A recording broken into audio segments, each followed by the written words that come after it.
Richard, that's powerful. Well, thank you. That's powerful. And to think that it was to have a little fun with your dad getting into a poetry class or getting into writing there at the Citadel would have opened the doors for you to write such a poignant and powerful poetry there. Well, thank you.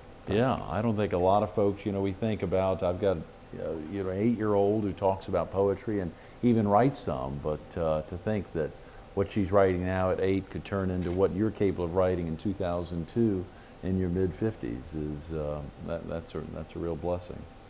Have you thought about ever putting, since we talked about yesterday, this was your first series of anything that you put together and actually got in bound form and are selling more than 1,000 copies of. Had you ever thought about taking some of your poetry, is all of your poetry related to the military? Or No, these only 2. Really? Really only 2. I was inspired to do one reflecting on the sagacity of the Vietnam conflict and its consequences, and the other one, again, because of my reintroduction and interaction with the Special Operations Command folks, really felt compelled to write this. Right. I've got other things on other topics, and I really had planned to try to publish a book of poetry, but I didn't keep as good a file on some of the poetry as perhaps I might have. So that may be a challenge, but I think that'll be something. That'll probably be the next book. Great, good. So you just said the next book. That's right. There is definitely something in the works. There'll be a next book. How exciting, Richard. Yeah. That's a good feeling to know that going through this process where there's some hurdles in getting this to print that you thought, my Lord, am I ever going to get it done? That's right. But it was fun. Yeah, what are some of the things that stand out in your mind for aspiring writers who go through the effort, who've worked on manuscripts but haven't gotten them in a bound form, that you would recommend to them other than just keep going at it? Or are there any things that any pointers you'd give to any aspiring writers? It's an arduous process. It's a protracted process. It's a constant process of self-examination and criticism. Right. It's a process of disbelief, because you can't believe one day what a poor product you produced the day before. But anyway, ultimately, and I was able to do this without any editorial comment. Oh, come on. So that pleased me very much, although, Except maybe St. Rebecca a little bit, yeah. Well, she didn't get it till after it was done. Is that right? That's okay. Right. No, we weren't, but it was well received by her ultimately. Yes, yes. I got to admit, as I shared, I think at the end of yesterday's interview, when I called her to talk to her about getting you on, she said, well, you've got to get him in for his book. Right. That's the thing. You don't want to get him in to talk about anything, even about his love of Conway and other things. Right. Truly, get him in. The book is spot on. Right. And I'm glad she opened the door to that just recently and set the stage in one of our first couple weeks here in starting All American People to get somebody in, an author at that, a very exciting one. Let's say you had girls, Richard, instead of 2 boys. If you and Rebecca had been blessed with the girls instead, is there anything you would have done differently other than a different title, Dealing with Men, A Survivor's Guide? Greg, I'm what you call a man of letters, and I say that in terms of the letters I write, not in terms of degrees earned. I've always felt like I need to communicate my thoughts and whatever advice I have. And so I'm confident that had I had ladies in the house as opposed to men, right, that I would have shared with them something very, very similar. The book points out foibles which the ladies have. But that's not to say that the foibles aren't very, very endearing foibles. Right. But they're facts of life that you might as well understand. And I think had I been writing to daughters, I would have frankly shared with them some pitfalls, idiosyncrasies, inadequacies that we males have. Of guys, yeah. That's right. But the bottom line is, Greg, God is a woman.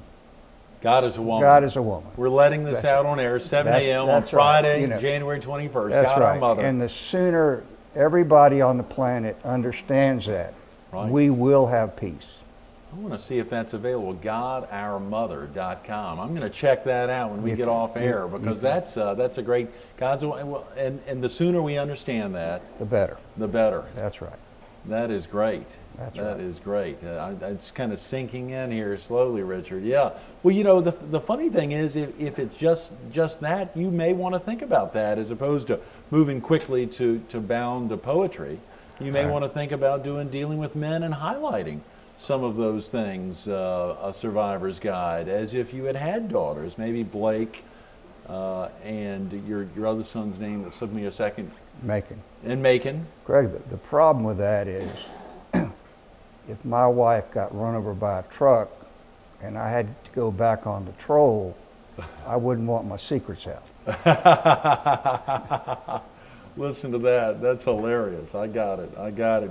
We just got a couple of minutes, and you know, there were so many questions that I wanted to get into yesterday. Obviously, that one about had it been girls, but you know, as you think about if there was any real central message that you wanted to make sure that your sons garnered, whether in reading them back in '96 at 14 and 17, you're not sure if there was a takeaway, but surely by '02 when they were in their 20s and by 2007, was there something that had to happen that they really had to get out of it? You shared with us yesterday, oftentimes when boys would listen to you, they'd be looking over, looking aside, or, oh, thanks, Dad. But when they took the time to read this, was there something you really wanted to make sure they took away? Well, the one theme is responsibility. Mm-hmm. And you can treat it in a funny way and you can treat it in an indirect way.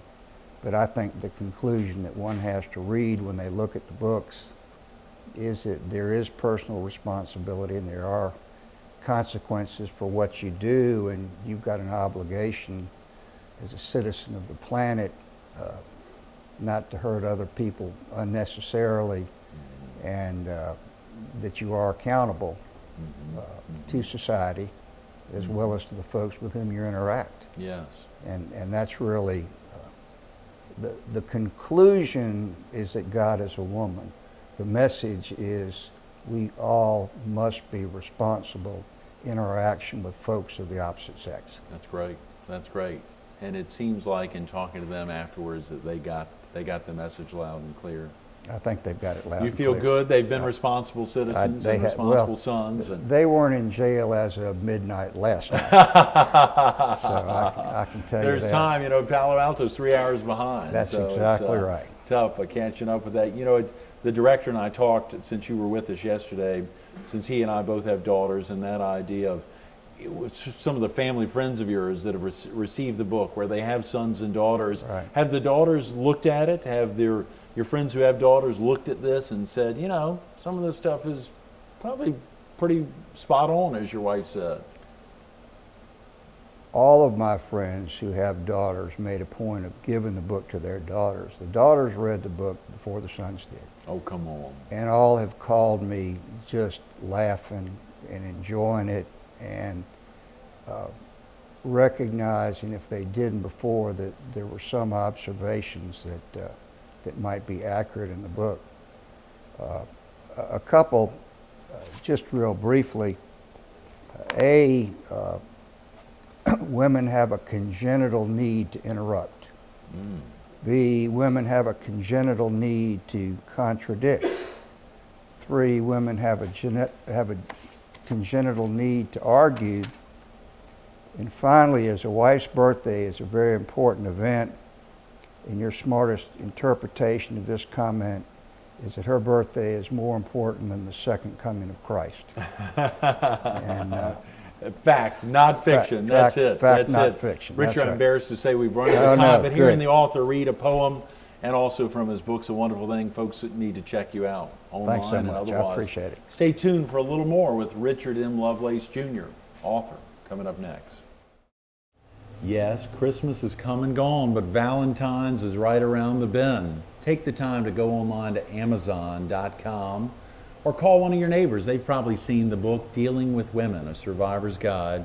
Richard M. Lovelace Jr., the excitement for an author to get something put together, particularly something that was so well received, not only by his sons, but his sons' friends, his sons' girlfriends, his sons' girlfriends' friends, as they picked it up back in '96 and '02 and '07. The excitement now is seeing neighbors and their children and their friends and family pick it up. You can pick up copies around town. You can pick up copies online, but whatever you do, take the time to pick up a copy. Richard, thanks so much for being with us this morning. Thanks for having me. Absolutely.